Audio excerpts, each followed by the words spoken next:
City post live में आपका स्वागत है। मैं हूं अनुराग। बिहार की सियासत में जोड़ तोड़ का खेल जारी है। आज एक नेता को तोड़ लिया, नीतीश के नेता को, तेजस्वी यादव ने, और उधर एलजेपी में तो टूट फूट चल ही रही है। चाचा भतीजे के बीच लड़ाई जारी है।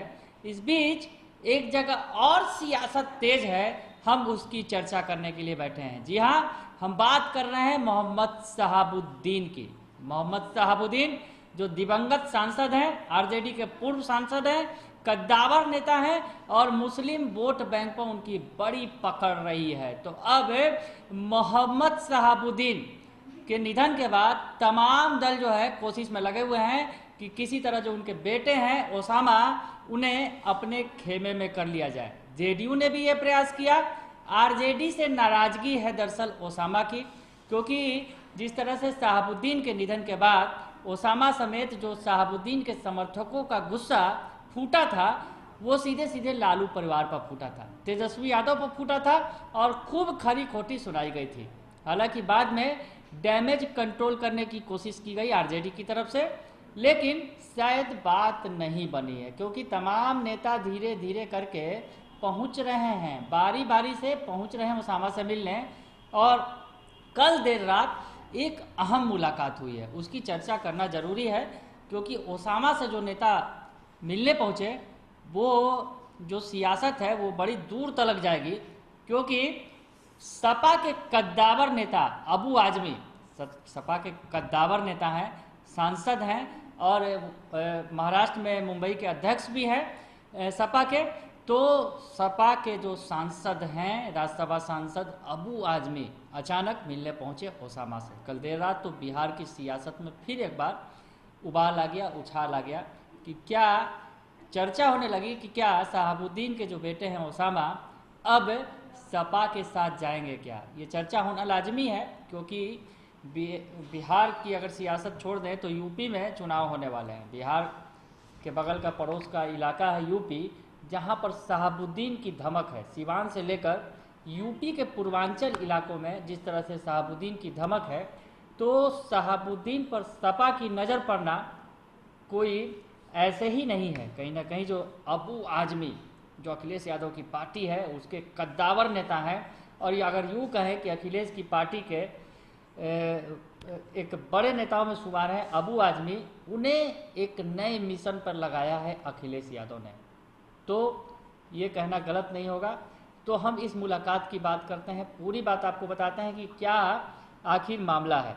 दरअसल अबू आजमी जो सपा के सांसद हैं, मुंबई से आते हैं, वो पहुंचे अपने लंबे चौड़े काफिले के साथ। लगभग 60 गाड़ियों का काफिला अबू आजमी के साथ पहुंचा ओसामा साहब से मिलने, जो शहाबुद्दीन के बेटे हैं, और बंद कमरे में काफ़ी देर तक गुफ्तगू चलती रही, घंटों गुफ्तगू चली। और क्या बात हुई हालांकि ये तो नहीं बताया गया। जब अबू आजमी साहब बाहर आए तो उन्होंने कहा कि शहाबुद्दीन से उनके पुराने संबंध रहे हैं, दोनों साथ साथ सांसद रहे हैं, और कोरोना संकट की वजह से वो यहाँ नहीं आ पाए थे, नहीं मिल पाए थे उनके निधन के बाद, तो वो अपनी सांत्वना प्रकट करने के लिए यहाँ पहुँचे हैं। कुछ इस तरह की बातें करते नजर आए। पर मैं बार बार कहता रहा हूँ कि सियासत में मुलाकात होती तो कुछ यूँ ही नहीं होती, कोई ना कोई बात होती है। तो अबू आजमी से मिले, लंबे चौड़े काफिले के साथ अबू आजमी पहुँचे, और शुक्रवार देर रात जो है शहाबुद्दीन के बेटे ओसामा से उन्होंने मुलाकात की। तो बिहार की सियासत में चर्चा होने लगी कि क्या अखिलेश की पार्टी की नज़र भी शहाबुद्दीन के बेटे पर है। अखिलेश यादव की पार्टी है सपा, यूपी में चुनाव होने वाले हैं, और यूपी चुनाव को लेकर तमाम तरह के जो है जोड़ तोड़ की सियासत चल रही है। उधर बिहार के जो नेता हैं, वीआईपी के सुप्रीमो हैं, वो भी पहुंचे हैं लखनऊ में, अपनी पार्टी को लॉन्च किया है उन्होंने, मुकेश सहनी ने। तो तमाम लोग जो है अपने अपने तरफ से प्रयास कर रहे हैं। इस बीच ये मुलाकात जो है सियासत में कुछ नया रंग ला सकती है, इसकी चर्चा हम कर रहे हैं। आपको बताएं कि उत्तर प्रदेश के पूर्वांचल के अल्पसंख्यकों के बीच पकड़ मजबूत करने के साथ ही बिहार में राजनीतिक जमीन तलाश रही है सपा यानी समाजवादी पार्टी। समाजवादी पार्टी की बात करें तो लालू यादव से सीधे सीधे रिश्ते भी हैं। समाजवादी पार्टी के जो मुखिया हैं मुलायम सिंह यादव के पोते से शादी हुई है लालू यादव की बेटी की, तो रिश्ते भी हैं, लेकिन सियासत में रिश्ते शायद नहीं देखे जाते। तो शहाबुद्दीन जो अभी फ़िलहाल अगर बात करें तो वो आरजेडी के साथ ही हैं, आरजेडी के पूर्व सांसद रहे हैं, आरजेडी के साथ पूरी ज़िंदगी खड़े रहे हैं। हालांकि मौत के बाद ज़रूर हंगामा हुआ और बेटे ने और समर्थकों ने जिस तरह से बातें की लालू यादव और उनके परिवार के खिलाफ, तो मैसेज ये गया कि लालू के साथ नहीं है ओसामा, शहाबुद्दीन के बेटे। तो अब जो तमाम दल है अपनी कोशिशों में लगे हुए हैं और बिहार के साथ साथ यूपी की जो पूर्वांचल के इलाकों में जिस तरह से शहाबुद्दीन की धमक देखी जा सकती है अल्पसंख्यक वोटरों पर, तो ये एक कवायद चल रही है कहीं ना कहीं ओसामा साहब को अपने खेमे में लाने की, कि शहाबुद्दीन के निधन के बाद जिस तरह से एक सेंटिमेंट, एक जुड़ाव लोगों का उभरा है उनके प्रति, ओसामा के प्रति। ओसामा ही शहाबुद्दीन की सियासत संभालेंगे, शहाबुद्दीन की विरासत संभालेंगे, ये तो समझा जा सकता है।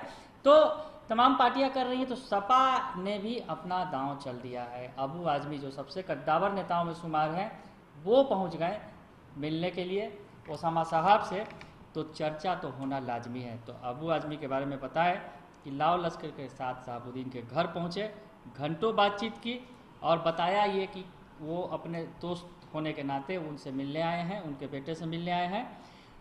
तो हम आपको थोड़ा बताना ये चाहेंगे कि आखिर वजह क्या है, सपा की नज़र क्यों है ओसामा साहब पर। दरअसल यूपी में समाजवादी पार्टी की मुश्किलें बढ़ाते दिख रहे हैं ओवैसी। जी हाँ, ओवैसी जो बिहार में भी चुनाव लड़े और 5 सीटों पर जीत हासिल कर ली, बंगाल में भी वो गए थे, बंगाल में भी उन्होंने कह दिया था कि चुनाव लड़ेंगे और लड़ा भी उन्होंने, हालांकि बंगाल में बहुत ज़्यादा फर्क नहीं पड़ा। अब ओवैसी यूपी पहुँचे हैं, तो ओवैसी यूपी में जिस तरह से पहुँचे हैं तो कहीं ना कहीं सपा को अपना खेल बिगड़ता दिख रहा है। अल्पसंख्यक वोटरों में सेंधमारी करते दिख रहे हैं ओवैसी। जिस तरह से बिहार में सेंधमारी हुई थी, आपको याद होगा, आरजेडी के वोट बैंक पर सेंधमारी कर दी थी ओवैसी ने। तो अब इसी तरह का कुछ डर सता रहा है अखिलेश यादव को, समाजवादी पार्टी को यूपी के अंदर। तो यूपी के अंदर जिस तरह से समाजवादी पार्टी को ओवैसी बड़ा झटका देने की तैयारी में बैठे हैं, तो अब समाजवादी पार्टी भी पलटवार के तौर पर शहाबुद्दीन, जिनका एक नाम है बिहार से लेकर यूपी तक में, यूपी के पूर्वांचल इलाकों में, तो उन्हें अपने खेमे में लाने की जुगत भिड़ा रही है। ये समझा जा सकता है कि समाजवादी पार्टी 2022 में यानी अगले साल जो चुनाव होने वाले हैं उसके लिए तमाम तरह की तैयारियां कर रही है। और अल्पसंख्यक समुदायों पर जिस तरह से डर है AIMIM की एंट्री के बाद कि यूपी में उनकी एंट्री हुई है तो मुस्लिम वोटर छिटक सकते हैं, बिदक सकते हैं, तो शहाबुद्दीन को अपने खेमे में लाकर कहीं ना कहीं उसकी भरपाई करने की कोशिश अखिलेश यादव की तरफ से जारी है। और इसी का हिस्सा माना जा रहा है कि अबू आजमी ने ओसामा से मुलाकात की है। तो तमाम तरह की जो निगाहें टिकी हैं ओसामा पर, क्योंकि शहाबुद्दीन का जो कद रहा है, जो पद रहा है, एक समय लालू यादव के खासम खास रहे हैं। और लालू यादव का माई समीकरण अगर होता, माई यानी मुस्लिम यादव समीकरण, तो वो बिना शहाबुद्दीन के पूरा नहीं होता था। तो अब कहीं ना कहीं इसी समीकरण को भुनाने की कोशिश में अखिलेश यादव भी लग गए हैं कि शायद शहाबुद्दीन के बेटे अगर शामिल हो जाते हैं, सपा के साथ हो जाते हैं, तो उनकी ताकत बढ़ जाएगी और कहीं ना कहीं ओवैसी को तगड़ा जवाब दिया जा सकता है। तो ये सियासत है, बिहार से लेकर यूपी तक इस मुलाकात पर नज़रें टिकी थी और अब देखना होगा कि आगे क्या कुछ होता है, इस मुलाकात के क्या रंग निकलते हैं, क्या कुछ होता है आगे। क्या ओसामा सपा के साथ जाएंगे या फिर आरजेडी के साथ जो खड़े हैं तेजस्वी यादव के साथ, उनके साथ ही रहेंगे। तो खैर दोनों रिश्तेदारों के बीच ही जंग छिड़ी है शहाबुद्दीन को अपने खेमे में करने के लिए। बने रहिए सिटी पोस्ट लाइव के साथ, तमाम खबरों से आपको अपडेट कराएंगे। फिलहाल के लिए इतना ही, धन्यवाद।